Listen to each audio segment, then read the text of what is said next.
ಶಾಲಾ ವಿದ್ಯಾರ್ಥಿಗಳ ಪೋಷಕರಿಗೆ ಇದೀಗ ಸರ್ಕಾರದಿಂದ ಒಂದು ಶಾಕಿಂಗ್ ಸುದ್ದಿ ಆದರೆ ಬಂದಿದೆ. ಹಾಗಿದ್ರೆ ಏನು ಈ ಒಂದು ಸುದ್ದಿಯ ಬಗ್ಗೆ ಸಂಪೂರ್ಣವಾಗಿ ನಾವು ಮಾಹಿತಿಯನ್ನು ಈ ವಿಡಿಯೋದಲ್ಲಿ ತಿಳ್ಕೊತಾ ಹೋಗೋಣ.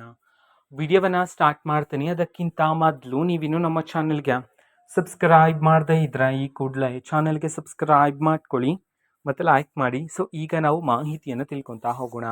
ಇದು ಎಲ್ಲ ವಿದ್ಯಾರ್ಥಿಗಳು, ಶಾಲಾ ವಿದ್ಯಾರ್ಥಿಗಳ ಪೋಷಕರಿಗೆ ಎಲ್ಲ ಮಾಹಿತಿ.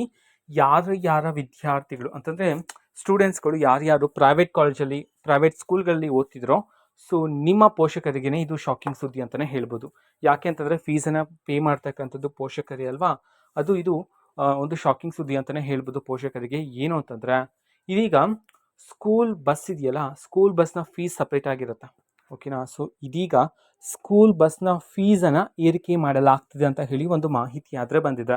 ಸೊ ಹಾಗಿದ್ರೆ ಎಷ್ಟು ಫೀಸ್ ಏರಿಕೆ ಆಗುತ್ತೆ, ಸ್ಕೂಲ್ ಬಸ್ ಪ್ರಯಾಣ ಮಾಡ್ತಕ್ಕಂತಹ ವಿದ್ಯಾರ್ಥಿಗಳ ಬಸ್ ಫೀಸ್ ಎಷ್ಟು ಏರಿಕೆ ಆಗುತ್ತೆ, ಅದು ಸಹ ಪ್ರೈವೇಟ್ ಸ್ಕೂಲ್ಗಳಲ್ಲಿ ಓದ್ತಕ್ಕಂಥ ವಿದ್ಯಾರ್ಥಿಗಳ ಬಸ್ ಫೀಸ್ ಬಂದ್ಬಿಟ್ಟು ಬರೋಬ್ಬರಿ 10%ಇಂದ 15%. ಈ ಹಿಂದೆ ಎಷ್ಟು ಫೀಸ್ ಇತ್ತೋ ಅದೇ ಒಂದು ಫೀಸಲ್ಲಿ ಈಗ ಏರಿಕೆಯಾಗಿರ್ತಕ್ಕಂಥದ್ದು 10%ಇಂದ 15% ಅಷ್ಟು ಫೀಸ್ ಏರಿಕೆಯಾಗಿದೆ ಅಂತ ಹೇಳಿ ಇದೀಗ ಸರ್ಕಾರದ ಕಡೆಯಿಂದ ಮಾಹಿತಿ ಆದರೆ ಬಂದಿದೆ, ಓಕೆನಾ. ಇದು ರಾಜ್ಯಾದ್ಯಂತ 20,000ಕ್ಕೂ ಹೆಚ್ಚು ಸ್ಕೂಲ್ ಬಸ್ಗಳಾದರೆ ಇರ್ತಕ್ಕಂಥದ್ದು.